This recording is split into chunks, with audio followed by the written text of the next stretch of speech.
Table for One, episode 29, Heavy Games.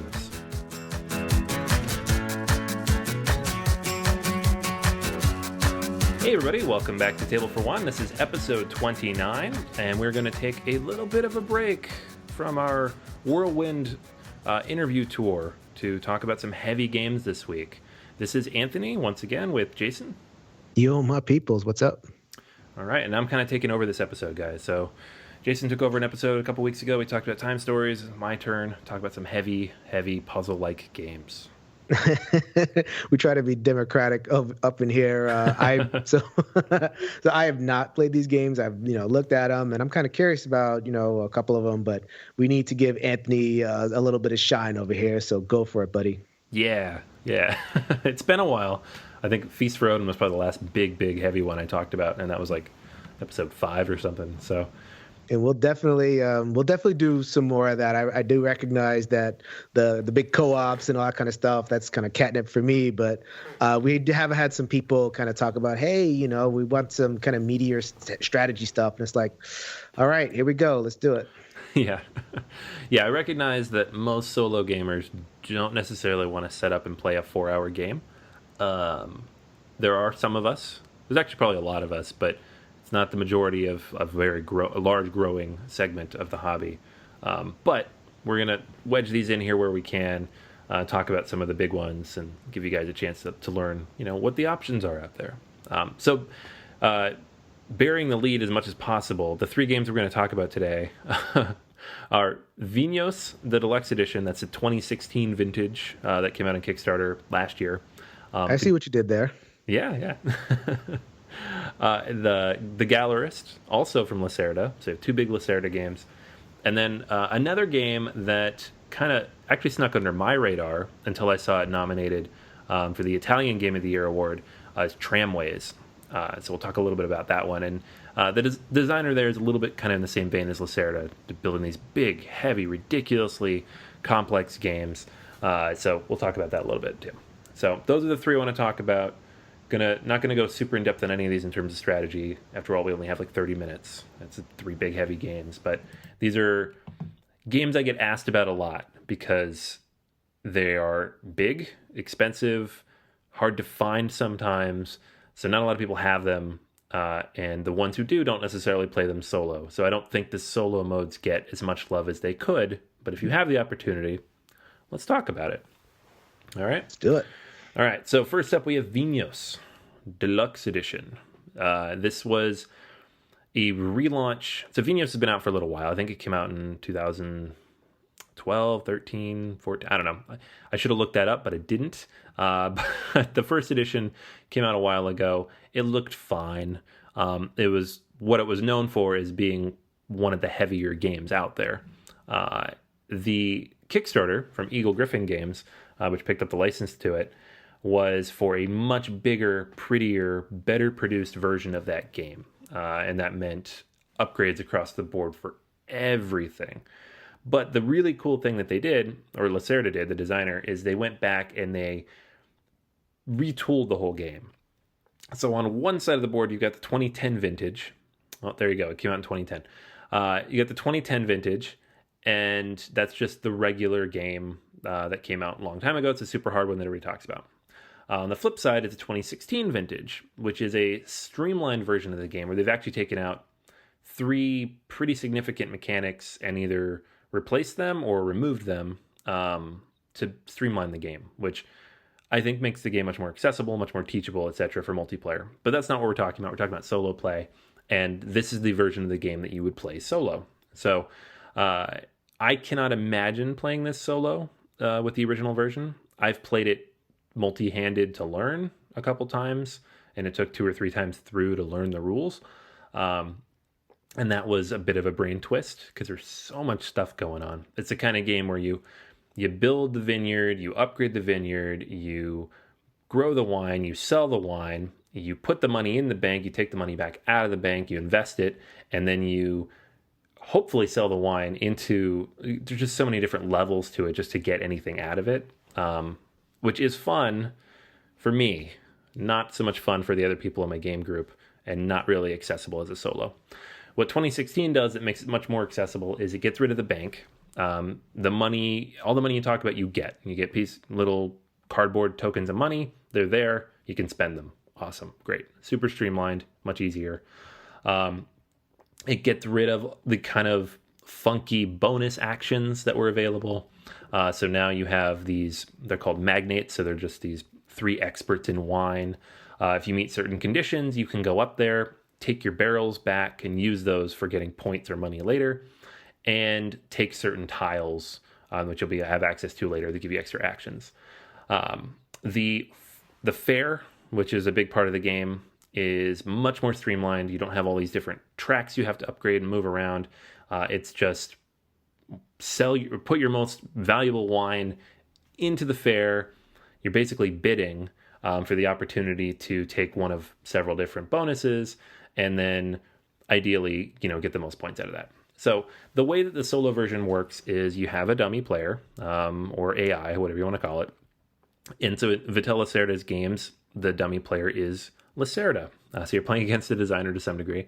And there's going to be different things that get blocked off at certain times depending on kind of what you do and what's available. So it's random to some degree. It's going to move around a little bit on the board. And the reason this is important is because you have these action selection spots in the middle of the board, and you can't just go wherever you want. You can move one space in any direction for free, but if someone else is there, you have to pay money to go there. And if it's more than one space away, you have to pay another money to go there.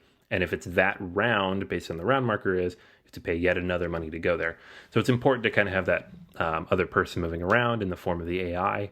You also have the AI taking vineyards, which, limits your options or, splits the market, or going after other bonus tiles or things that make it, it basically forces you to make decisions and pushes you into doing things in the most efficient way possible. Now, the scoring here is a little bit unique. So rather than going for a high score, which you are still technically doing, and rather than having a strict loss condition, which you still technically have, you are going for accolades. So there are several different things you can try to attempt to do. So scoring higher than the dummy player is one of them. Filling up all of your estates is another one.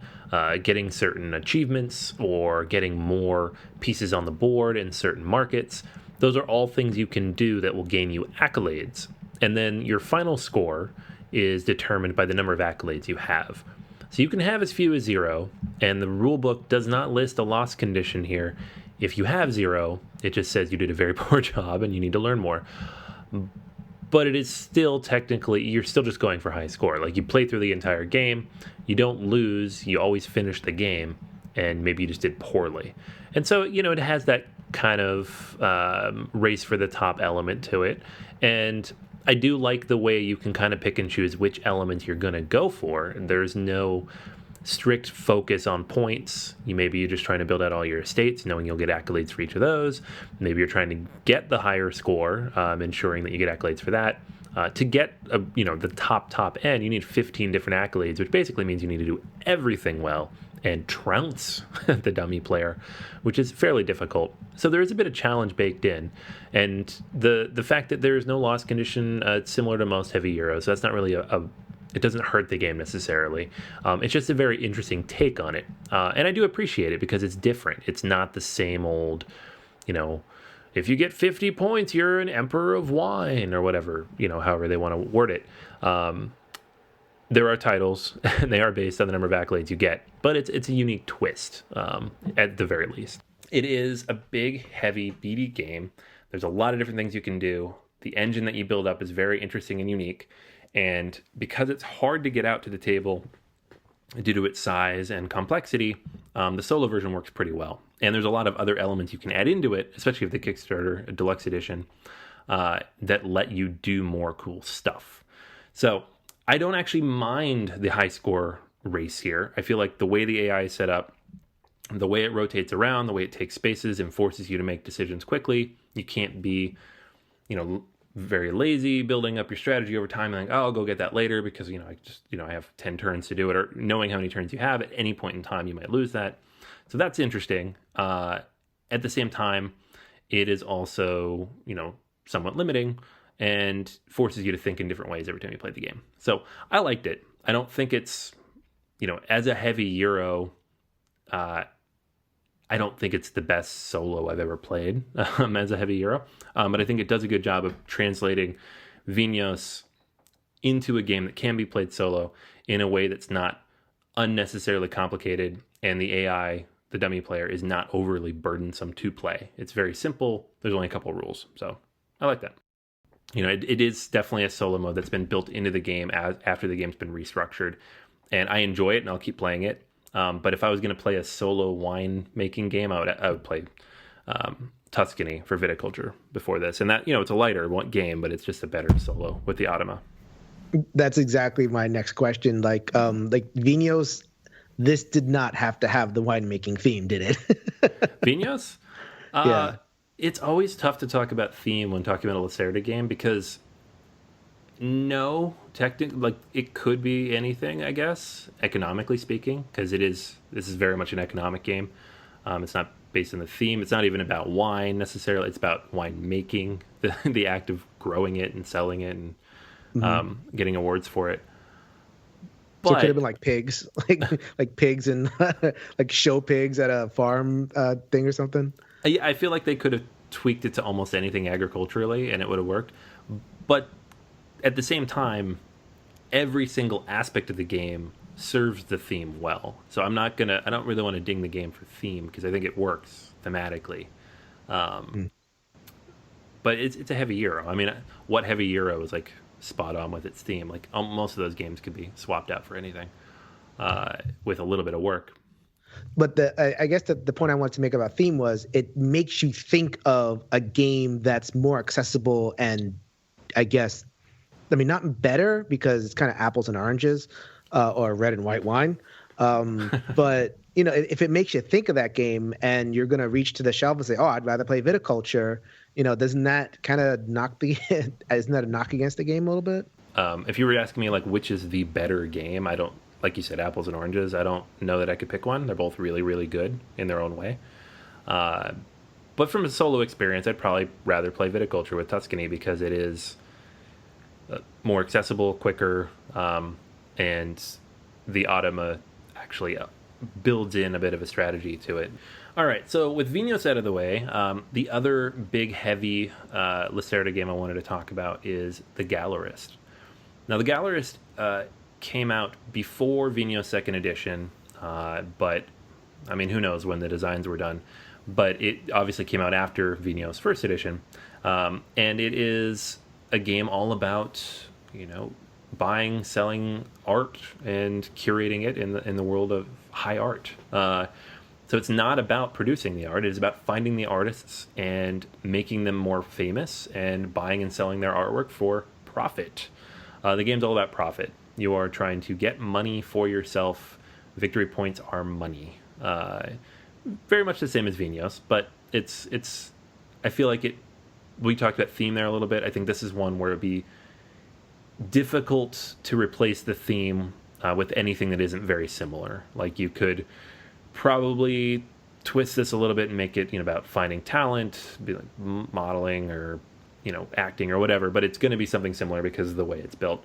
The game is okay. The game is really complicated. It is a heavy game. It is brain burny, and I find that funny because there really only are 8 actions on the board. There's only 4 locations you can go. There's really not a whole lot of things you can do on your turn, and yet there's so much stuff out there that there's so many decisions to be made that it can really become convoluted. And at any point in time, you could sit there and think for a long time, a dangerously long time, about what to do next.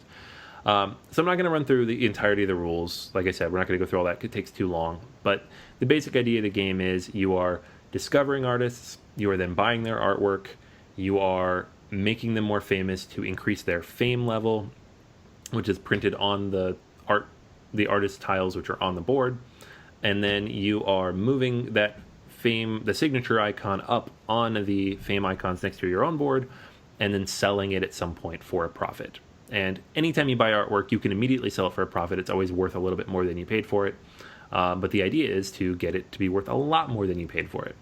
Other things you have to keep track of are your own reputation, which goes up or down depending on how you use it. It costs reputation to promote an artist, for example, but you can gain reputation for going to the market or to the auction space, for example.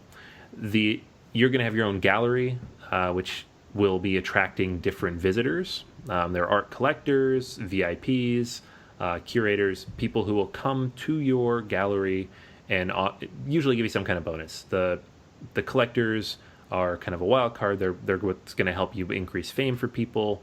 The VIPs are going to help you increase your reputation. The other ones are going to help you get more money at any point in time. And the goal of it is to make sure that you, at the end of the game, have as much money as possible, but also certain collections of sets. You want to have sets of artwork that you've sold, sets of artwork that you have in your gallery.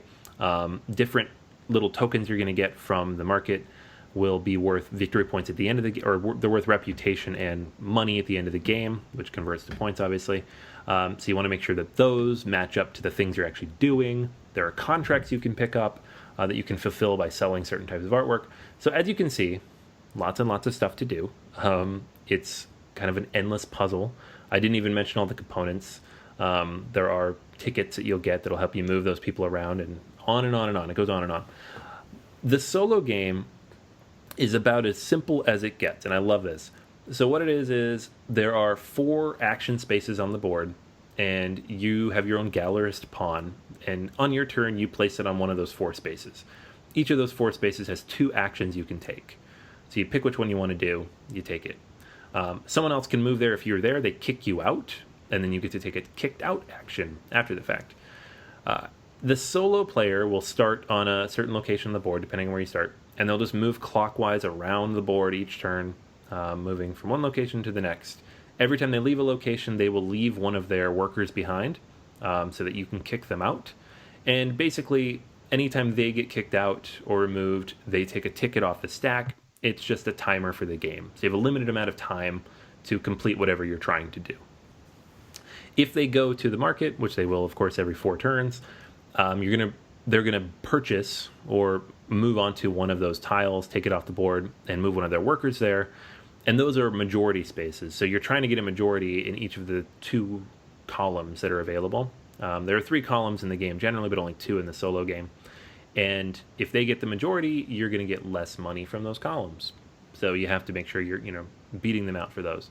And that's it. That's basically what Lacerda, the AI in the game, does. There's no AI. Actually moving them each round takes 4 seconds, which is perfect. It's what you want. And the timer element makes it much more interesting because you have a limited number of turns to get done what you need to get done. The things that are randomized, the artists are randomized, the artwork is randomized, the contracts are randomized. So you're going to see different things every time. The bonus tiles that you get at the end are going to be randomized onto the board. So it is a high score run. You are still just trying to get a high score at the end of the game. The AI cannot beat you. There's no loss condition. But if you're not efficient, if you're not moving quickly, it can feel very much like you've lost the game. So you definitely have to be on top of things and moving at a quick pace, and not spreading yourself too thin. It really does a good job of replicating what it's like to play against human opponents without overcomplicating the AI side of things. So this is one where I feel like I do like it a lot, and I would play it multiple times, and it really only takes about 45 minutes solo. The setup time's a little bit long. It's a big game. It's a Lacerda, but I think it's well worth it. This is a good one. I know you mentioned about the, there's not as much theme, but I guess so. Like maybe there's not much theme, but I like this game's style. Like it's a very the Vinhos board is, I think, as boring as all get out. But this one has like the little easels and you could display like the art stuff. Like it actually looks like a game if I'm passing by, even though it's like a big chunky game. It's not my usual fare. I can look at it and go, oh, okay, what's going on here? And look at. I think that there's like actual pieces of art represented on some of the cards. Yep, which is pretty neat. And then so that as someone who's again not as attracted to these games, I definitely appreciate the effort that went into at least the style of it. So if you're not going to have a great theme, at least make the game pop, and this game really does. Yeah, I think in terms of production, the Gallerist is one of the top, in recent years for a Euro. I like the production for Vinhos Second Edition. I think it's really nice, but it is a certain aesthetic. It is that kind of dry, stuffy, wine world. You know what you think of movies like Sideways or something. Like it's like going through the countryside, tasting wine quietly. It's not exciting. It's not engaging. It's just very cultured, I guess is the best word I can think of. It's like you have to be quiet, just looking at the board. You're like shushing each other. It's like, shh. I'm playing the game. The Gallerist has kind of a similar aesthetic, but it's not the same because like you said, it's about the artwork, and the game does a good job of that. Like everything's iconography. It's all very stripped down. You have the meeples, you have all these different icons on all the cards and the little tiles, but then you have the artwork, which is fantastic. And if you look at the back of the book, it shows all the different artists who contributed work. These are real people's artwork, And Ian O'Toole, Australian designer or artist for board games, he did the artwork for this, and I believe for Vinhos Second Edition and for the upcoming Lisboa, which is Lacerda's new game, which is coming out at Origins this year. Has a very good sense of the aesthetic that goes behind the game. Like, what is the feel we're going for from this theme? And he does a good job of capturing that.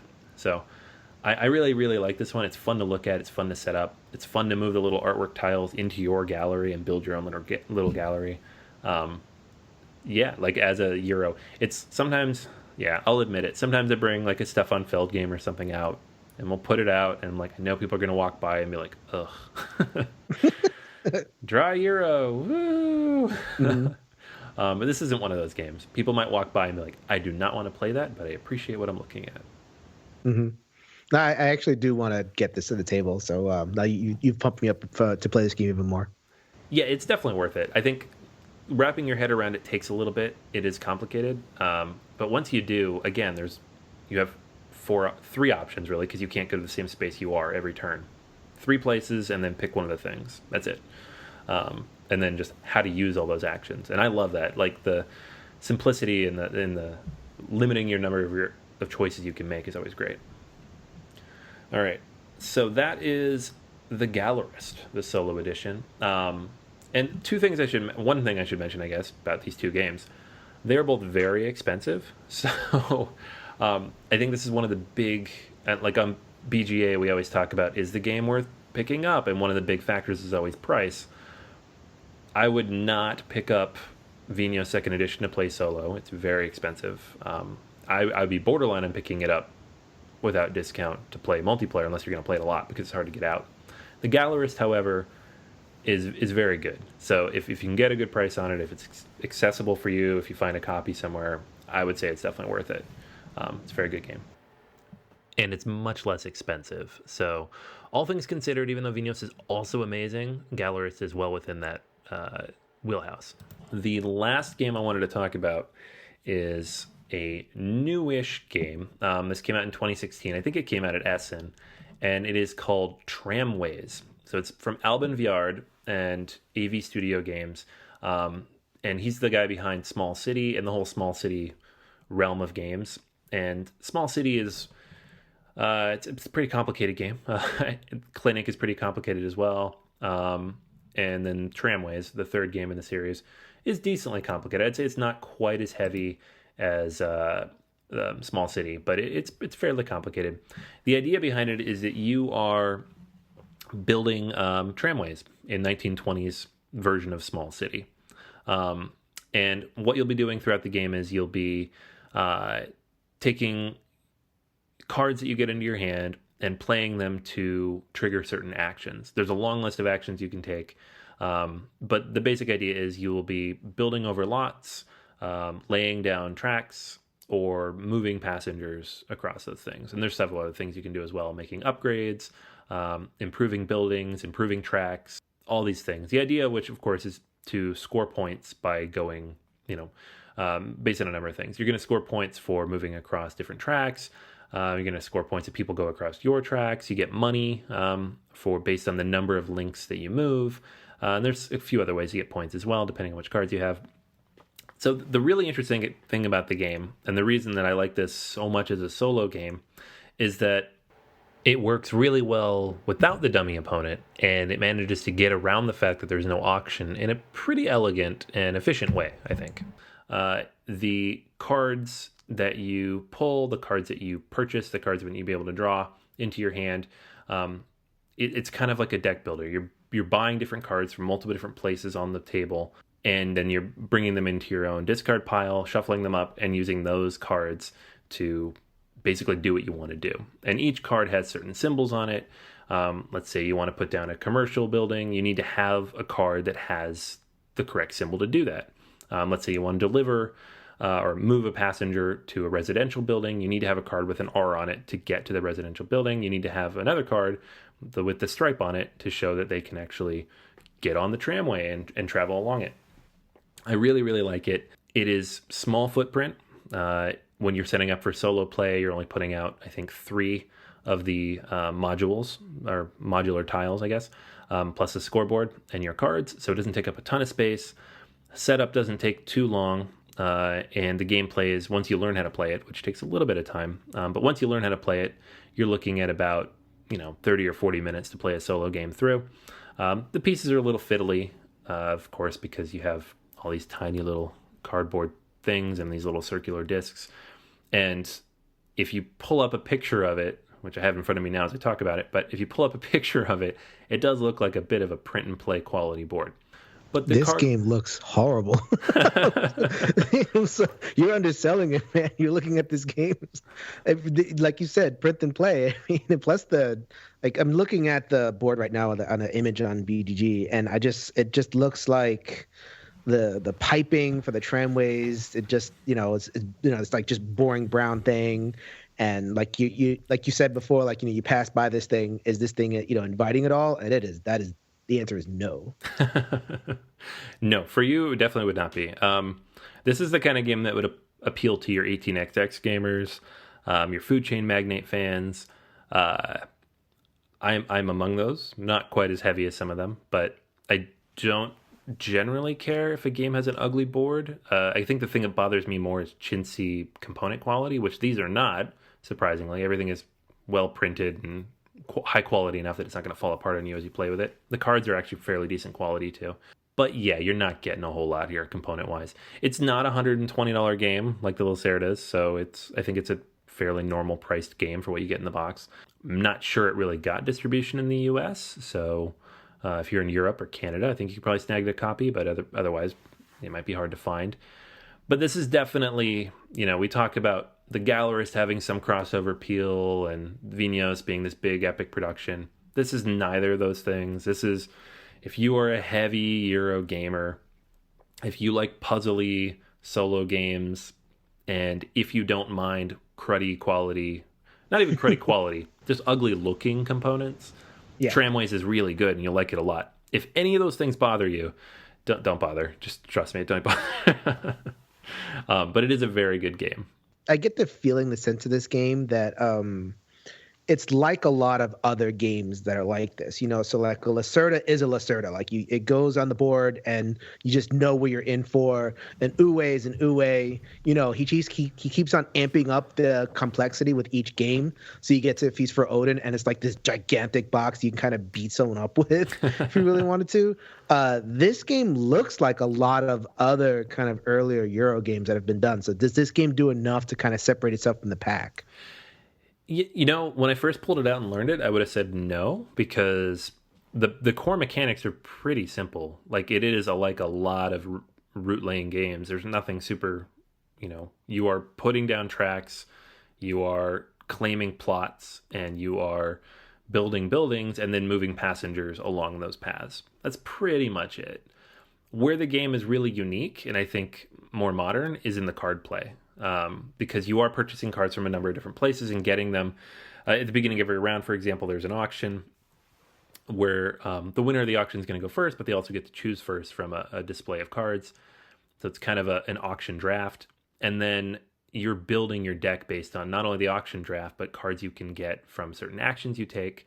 There are certain cards you can pick up based on if you land on a certain location.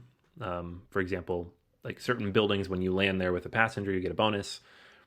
So that's an option as well. One of those is to get certain cards. There's other cards you can pick up that go with building tiles. So you can purchase a building tile with one of your actions, and then it comes with a card that helps to activate it later. So you build your deck based on the actions you take, and then those cards come back later, allowing you to activate certain things in a future turn, which is pretty cool. You're also building up a certain amount of debt that, and I can't remember the exact word for what they call it, but there's a track on your personal player board that goes 1, 1, 2, 3, 5, 8, 13, 21. And those are basically, each time you take certain actions, you have to go up on that track a little bit. At the end of the game, you lose that many points. So you have to kind of manage that a little bit as you go through. So it's got that Rosenberg feel of, it's not quite feeding your people. It's just managing your debt. It's more like a Martin Wallace type of thing. But it's an interesting component that you don't always see mixed in with the card elements. I think the cards themselves are really what make it different than a lot of other games. And it really does feel different because of that.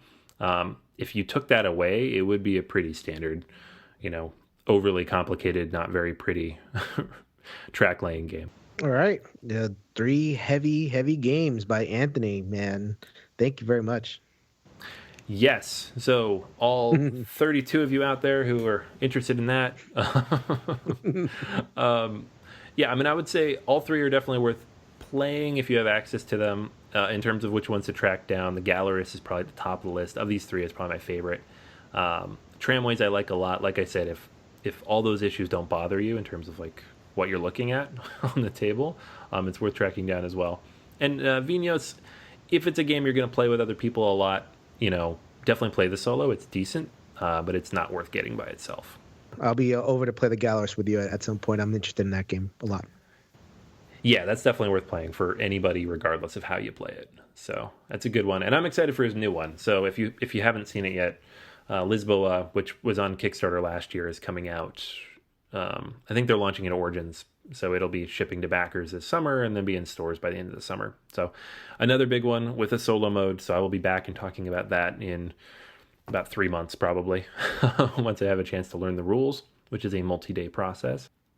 All right. So that's going to be everything for this week. All 3 big, heavy games. If you are interested in any of those 3 games, I'll put links in the show notes so you can track those down, take a look, hop over to Board Game Geek. Lots of pretty pictures over there for the 2 games that are pretty, and then some interesting ones of the one that is not. Make sure that you swing by BoardGamersAnonymous.com as well. Leave a comment. Let us know what you think of the episode. If you have any questions, any feedback, any thoughts on any of these 3 games and how they play, or games that are like them. And if there's other heavy games that you'd like to hear about with solo modes that you just haven't heard much about, let me know. There's a good chance I've played it and or it's sitting on my shelf waiting to be played, and that will give me the reason to pull it out and learn it. So I'd appreciate it if you help me out there. All the regular stuff, make sure you hit us up on Facebook. We post there every day. Twitter as well. You can hit us up on Board Game Geek on our guild, 1735. And if you have not had a chance yet, give us a quick rating on iTunes and a review. We'd appreciate your feedback. It's always awesome to hear what you guys think and learn a little bit more about our listeners, which is very cool. But until next week, that'll be everything, and we'll save you a seat at this table for one. Later, everybody.